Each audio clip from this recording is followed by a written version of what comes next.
Morning ma'am. Good morning बेटा। बेटा आज आप क्या कर रहे हैं? स्टार्च के लार द्वारा पाचन पर पीएच तथा ताप के प्रभाव का अध्ययन करना। ठीक है, आज हम ये देखेंगे कि जो स्टार्च होता है, जो हमारी लार होती है मुंह में, और लार में हमारे एंजाइम होता है, वो किस तरह से स्टार्च का पाचन करता है। हमने स्टार्च को पानी में घोलकर एक विलियन तैयार किया है, और दूसरे नंबर पे आपने क्या तैयार किया है? लार का विलियन। लार का विलियन कैसे बनाया बेटा? मैम पहले मैंने एक च्युइंगम ली और फिर उसे मैम आधे घंटे तक से थोड़ा अधिक चबाया मुंह में, और फिर मैंने उसे निकाल के एक तरफ, फिर मैंने वो लिया पानी मुंह में, और फिर इसमें बीकर में कुल्लू कर दिया। हाँ, तो इससे ये तुम्हारा क्या बन गया? लार। अब हम ये देखेंगे कि इस लार के विलियन और स्टार्च की क्या अभिक्रिया होती है। तो इसके लिए तुमने 4 टेस्ट ट्यूब तैयार करी है। जी मैम। उन 4 टेस्ट ट्यूब में तुमने स्टार्च का विलियन भर लिया है। हमने एसिडिक अम्ल, आसुत जल, सोडियम कार्बोनेट और HCl ये 4 लिए हैं, और चारों में ही 5-5 ml क्या मिलाया? लार का विलियन। और उसके बाद इन्हें गर्म किया। गर्म करने के लिए हमने क्या किया? पहले एक बीकर में पानी को गर्म किया, और उसमें बारी बारी से टेस्ट ट्यूब को ऐसे लगा दिया, और बारी बारी से सारी टेस्ट ट्यूब को गर्म किया। और कितने ताप तक गर्म किया था बेटा आपने? मैम 40 डिग्री टेम्परेचर था। हाँ, 40 डिग्री सेल्सियस तक गर्म किया। उसके बाद 20 मिनट इनको रखने के बाद आपने इसमें क्या मिलाया? बेनेडिक्ट हाँ, अम्ल एक बार तो इसमें मिलाया आयोडीन सॉल्यूशन, और दूसरी बार इसमें मिलाया बेनेडिक्ट विलियन। और बेनेडिक्ट विलियन और आयोडीन विलियन के तुमने 2 सैंपल तैयार किए।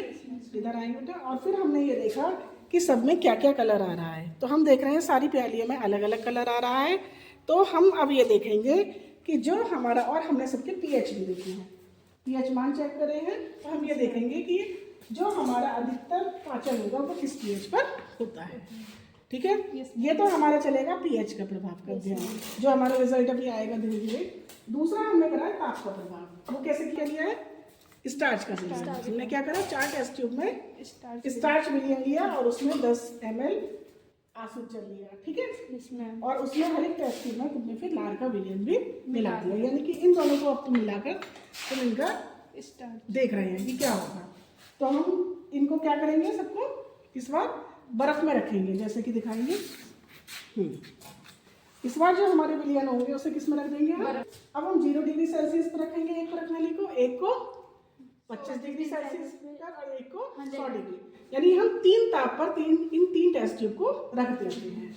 और रखने के बाद हम कितने मिनट तक रखते हैं बेटा? 30 मिनट। और 30 मिनट बाद हम क्या देख रहे हैं? 30 मिनट बाद हम इनमें बारी बारी से क्या मिला रहे हैं? एक बार आयोडीन विलियन मिला रहे हैं, और एक बार बेनेडिक्ट विलियन मिला रहे हैं। और फिर क्या दोबारा से क्या चेक कर रहे हैं? हम सबके कलर चेक कर रहे हैं। तो हम ये देखेंगे कि किस ताप पर हमारा अधिकतर पाचन चलेगा। तो आप क्या सोचते हो, किस ताप पर हमारा पाचन सबसे बढ़िया होगा? कौन सा तापमान होना चाहिए बेटा?